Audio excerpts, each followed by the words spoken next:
Hi, I'm an engineering manager at a large resources company, and I've witnessed the automotive industry disappear from Australia.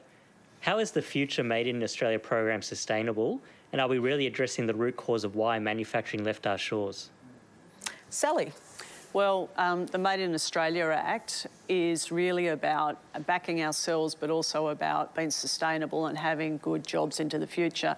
And it's in a particular context. And you'd know the context at the moment, right, is countries all around the world have plans to transition, their energy transition.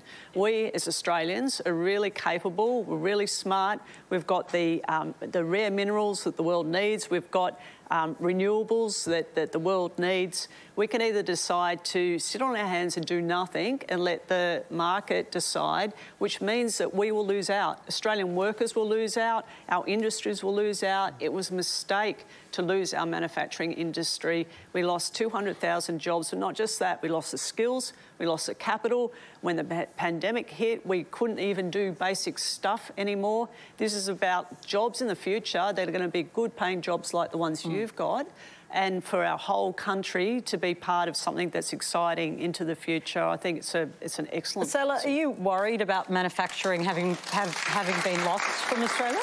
Oh, yeah, I thought when seeing it disappear from Australia, I was really sad, especially even touring the Toyota plant in Altona, speaking to the workers there. They're very proud of what they did, and they had to explain this is the last engine I'll ever put together in Victoria.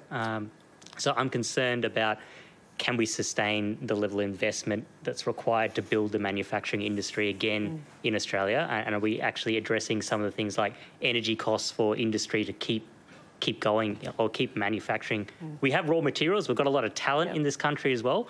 I just don't know if we have the glue to sort of bring it together. OK, so you're worried that it will be a short-term investment and it won't be sustained? Correct. Well, Paul Fletcher, I mean, there could be a change of government. What would you do? Well, if we want to encourage manufacturing and more economic activity in Australia, and of course we do, then there are some things that would be very good principles. Let's have lower taxes. Let's have lower energy costs. Let's have a less complex and costly industrial relations system. All of those things would make it easier for businesses to invest in new ventures, manufacturing or otherwise. But what Made in Australia actually seems to mean is politicians picking winners. So $1 billion being spent on solar panels.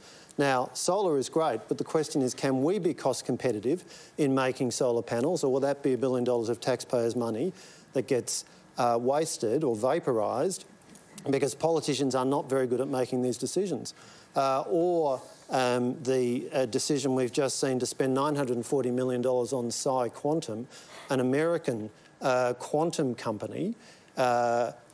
So this is a very significant investment. Went a terrible process. There are Australian quantum companies that are commercialising technology here. They were not given the chance to participate in a public process. It was all behind closed doors.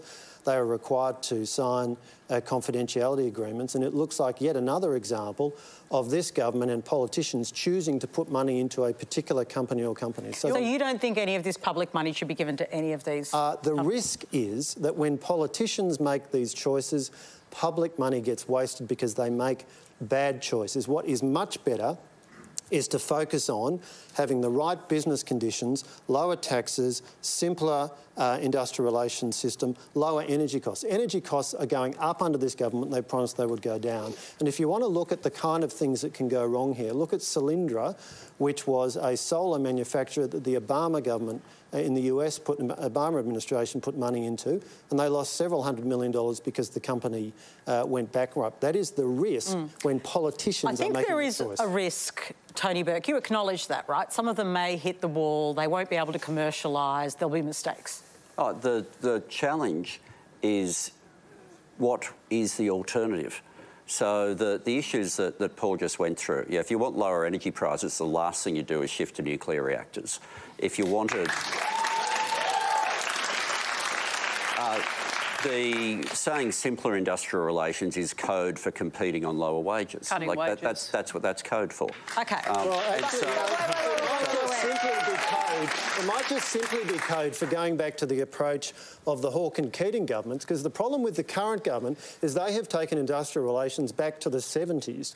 Now, we had a Labor government in the 80s and 90s that understood these issues, that moved away from picking winners, that reduced tariff barriers and produced the productivity benefits that we saw through the 90s, added to by the GST. You told the car industry to leave the country. And now we are going backwards. You know what? We were spending $2 billion a year in annual subsidies for the car industry, and Australian car purchasers today have more choice than they did before. Only about 14% of cars sold in the last few years of the car industry were Australian cars because consumers had chosen. OK, fair enough.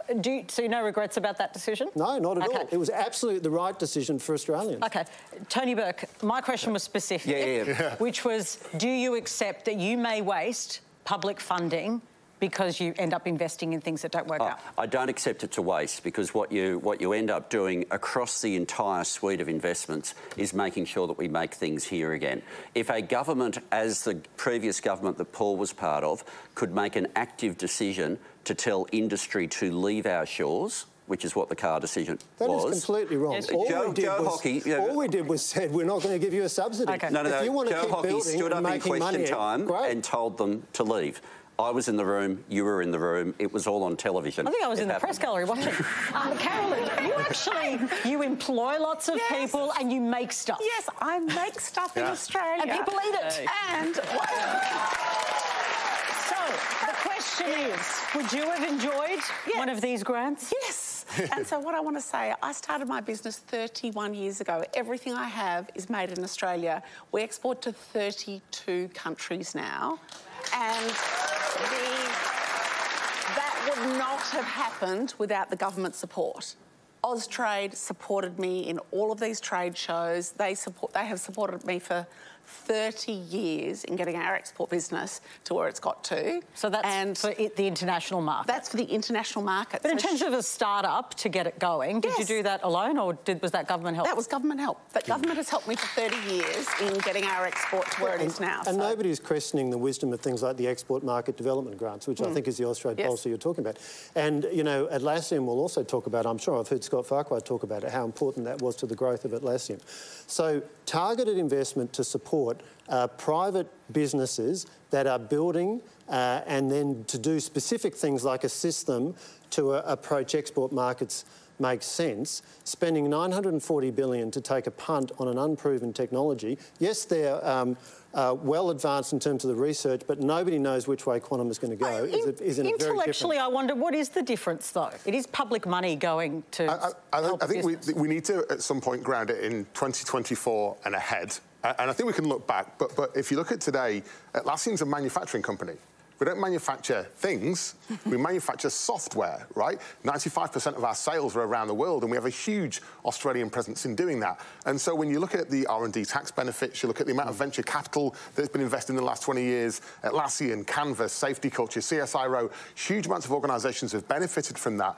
And so I think we need to take an approach to the future of work, future industries, future technologies, and say, where does it make sense to place a bet? And I think we have to do that now. Atlassian wouldn't exist without the government decisions that got made 20 years ago. I'm not a politician. I won't be in my livelihood.